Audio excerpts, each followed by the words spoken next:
ಗಟ್ಟಿಗೊಂಡು ಮುತ್ತಪ್ಪುದಲ್ಲದೆ ಮುತ್ತು ನೀರಪ್ಪುದೇ ಅಯ್ಯ ಅಯ್ಯ ಮುತ್ತು ನೀರಪ್ಪುದೇ ಅಯ್ಯ ನೀರು ಗಟ್ಟಿಗೊಂಡು ಮುತ್ತಪ್ಪುದಲ್ಲದೆ ಮುತ್ತು ನೀರಪ್ಪುದೇ ಅಯ್ಯ ಹಾಲು ಗಟ್ಟಿಗೊಂಡು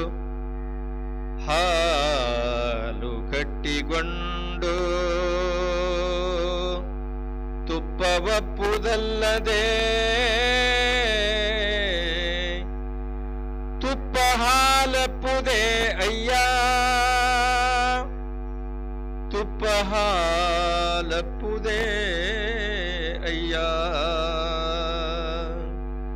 ಹೀನ ಜಾತಿಯಲ್ಲಿ ಜನಿಸಿದ ನರನು ಹೀನ ಜಾತಿಯಲ್ಲಿ ಜನಿಸಿದ ನರನು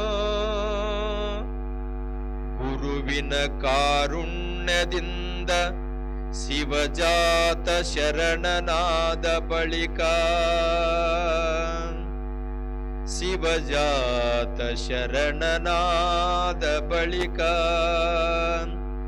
ಮರಳಿ ನರನಪ್ಪನೇ ಅಯ್ಯ ಅಖಂಡೇಶ್ವರ ಅಖಂಡೇಶ್ವರ ಅಖಂಡೇಶ್ವರ. ವಿಶೇಷವಾಗಿರತಕ್ಕಂತಹ ಜೇವರ್ಗಿಯ ಷಣ್ಮುಖ ಶಿವಯೋಗಿಗಳು ಅಂತ ಅಖಂಡೇಶ್ವರ ಅನ್ನತಕ್ಕಂತಹ ಅಂಕಿತ ನಾಮದಿಂದ ಅನೇಕ ವಚನಗಳನ್ನ ರಚನೆಯನ್ನ ಮಾಡಿರ್ತಕ್ಕಂಥವರಾಗಿದ್ದಾರೆ. ಹಂತದರಲ್ಲಿ ಇದು ಒಂದು ವಿಶೇಷವಾಗಿರತಕ್ಕಂತಹ ವಚನ. ನೀರು ಗಟ್ಟಿಗೊಂಡು, ನೀರ ಗಟ್ಟಿ ಆಗುತ್ತದ, ಮುತ್ತಪ್ಪುದಲ್ಲದೆ. ಮುತ್ತು ಯಾವಾಗಲಾದರೂ ಮತ್ತೆ ನೀರಾಗಬಹುದೇ ಅಂತ ಕೇಳ್ತಾರ. ಇದು ಒಂದು ಪ್ರಶ್ನೆ. ಇದು ಅವ್ರು ಹೇಳ್ತಾರೆ ಈ ವಚನದೊಳಗ ಒಂದು ಸಾಲಿನೊಳಗ, ನೀರು ಗಟ್ಟಿಗೊಂಡು, ಗಟ್ಟಿಯಾಗಿ, ಸಮುದ್ರದ ದಂಡೆಯೊಳಗ ಒಂದು ಕಪ್ಪಿ ಚಿಪ್ಪು ಅಂತ ಇರ್ತೈತಿ, ನೋಡಿರಿ, ಚಿಪ್ಪು ನೋಡಿರಿ, ಸಿಂಪಿ ಅಂತ ಕರೀತಾರ ಅದಕ್ಕೆ. ಆ ಕಪ್ಪಿ ಚಿಪ್ಪ ಸಮುದ್ರದ ತಳಭಾಗದೊಳಗ ಇದ್ದು ಅದನ್ನ ಮೈಕೋಂತ ಮೇಲೆ ಬರ್ತದ. ಮೇಲೆ ಬಂತು, ಸ್ವಾತಿ ಮಳೆ ಅಂತ ಬರ್ತದ ನೋಡ್ರಿ. ಆ ಸ್ವಾತಿ ಮಳೆಯೊಳಗ ಒಂದೇ ಒಂದು ಹನಿ ಆ ಕಪ್ಪೆಯ ಚಿಪ್ಪಿನೊಳಗ ಆ ಹನಿ ಕೂಡ್ಕೊಂಡು ಬಿಡುತ್ತದೆ. ಮತ್ತೆ ಆ ಚಿಪ್ಪು ಮುಚ್ಚಿ ಮತ್ತೆ ಸಮುದ್ರದ ಆಳದೊಳಗೆ ಹೋಗುತ್ತದೆ. ಆ ಸ್ವಾತಿ ಮಳೆ ಹನಿ ಸಮುದ್ರದ ಚಿಪ್ಪ ಬಾಯಿ ತೆರೆದಾಗ ಒಂದು ಹನಿ ಹೋದಾಗ ಅದನ್ನ ಮುಚ್ಚುವಂತೂ ಕಾಲಾಂತರವಾಗಿ ಅದು ಗಟ್ಟಿಯಾಗಿ ಮುತ್ತಾಗುತ್ತದ. ಅದೇ ಮುತ್ತನ್ನ ಮತ್ತೆ ನೀರ್ ಮಾಡಾಕ ಬರ್ತೈತೇನೋ ಅಂತ ಷಣ್ಮುಖ ಶಿವಯೋಗಿಗಳು ಕೇಳುತ್ತಾರೆ. ಆ ಮುತ್ತ ನೀರಿನೊಳಗ ಒಗಿರಿ ಕರಗತೈತೇನು? ಸಮುದ್ರದೊಳಗಿನ ನೀರಿನಿಂದೇ ಆಗೈತಿ. ಆ ಉಪ್ಪು ನೀರಿನೊಳಗ ಹಾಕಿದ್ರ ಕರಗುತ್ತದ, ಆದ್ರ ಮುತ್ತು ನೀರಿನ ಹನಿಯಿಂದೇ ಆಗೈತಿ, ಆದ್ರ ನೀರಿನೊಳಗ ಹಾಕಿದ್ರೆ ಕರಗುವಂಗಿಲ್ಲ.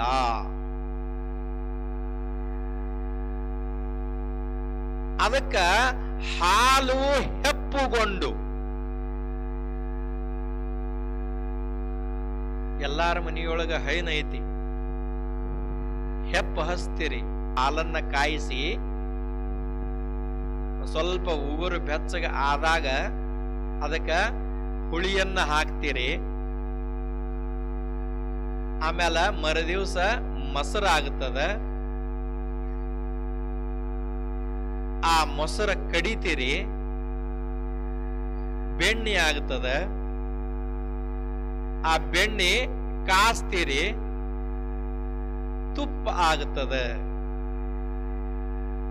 ಇಲ್ಲಿ ಷಣ್ಮುಖ ಶಿವಯೋಗಿಗಳು ಹೇಳ್ತಾರ, ಹಾಲು ಹೆಪ್ಪ ಹಾಕದ ಮ್ಯಾಲ, ಆ ಮೊಸರನ್ನ ಕಡದ ಮ್ಯಾಲ, ಆ ಬೆಣ್ಣೆಯನ್ನ ತೆಗೆದ ಮ್ಯಾಲ, ಆ ಬೆಣ್ಣೆಯನ್ನ ಕಾಸದ ಮ್ಯಾಲ ತುಪ್ಪ ಒಪ್ಪುವುದಲ್ಲದೆ ಆ ತುಪ್ಪು ಮತ್ತೆ ಹಾಲಪ್ಪುದೇ ಅಯ್ಯ. ಬಹಳ ಚಂದ ಹೇಳ್ತಾರ್ರಿ ಇದನ್ನ. ಆ ತುಪ್ಪ ಮತ್ತ ಹಾಲಿನೊಳಗೆ ಹಾಕಿದ್ರೆ ಹಾಲು ಆಗುತ್ತದೇನು? ಆಗುವಂಗಿಲ್ಲ. ಹ್ಯಾಂಗೋ? ಹೀನ ಕುಲದಲ್ಲಿ, ಹೀನ ಜಾತಿಯಲ್ಲಿ ಹುಟ್ಟಿರತಕ್ಕಂತಹ ನರ, ನರ ಅಂತಂದ್ರೆ ಮನುಷ್ಯ, ಜಾತಿಯ ಜಂಜಡದೊಳಗೆ ನಾವು ಬಿದ್ದು ಒದ್ದಾಡಕತ್ತು ಬಿಟ್ಟೆವು. ಈ ಜಾತಿಯ ಜಂಜಾಟ 12ನೆಯ ಶತಮಾನದೊಳಗ ಅಣ್ಣ ಬಸವಣ್ಣಾದಿಗಳನ್ನ ಅಳಿಸಿ ಹಾಕಿದ್ರು ಸಹಿತ ಇನ್ನೂವರೆಗೆ ಐತಿ.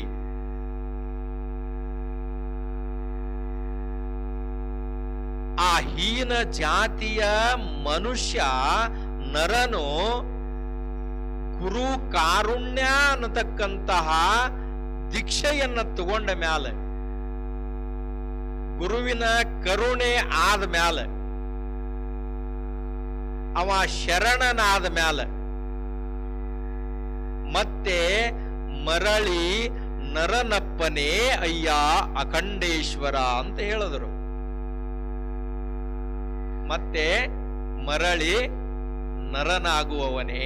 ಅವ ಹೀನ ಜಾತಿಯೊಳಗ ಹುಟ್ಟಿ ಗುರುವಿನ ಕರುಣೆಯನ್ನ ಪಡೆದು, ಗುರುವಿನ ಬೋಧೆಯನ್ನ ತಗೊಂಡು, ಗುರುವಿನ ಗುಲಾಮನಾದ ಮ್ಯಾಲ, ಅವ ಶರಣನಾದ ಮ್ಯಾಲ ಮತ್ತೆ ಆ ಮನುಷ್ಯ ನರ ಹೀನ ಜಾತಿಯೊಳಗ ಇರ್ತಾನೇನು?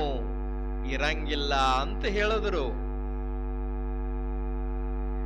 ಇಲ್ಲಿ ಆ ಪರಮಾತ್ಮನ ಧ್ಯಾನವನ್ನ ಮಾಡಿ ಗುರುವಿನ ಗುಲಾಮನಾಗಿ ಗುರುವಿನ ಕಾರುಣ್ಯವನ್ನ ಪಡೆದಾಗ ಅವ ಗುರುವೇ ಆಗ್ತಾನ ಹೊರತಾಗಿ ನರ ಆಗುವಂಗಿಲ್ಲ ಅಂತ ಷಣ್ಮುಖ ಶಿವಯೋಗಿಗಳು ಹೇಳ್ತಾರೆ.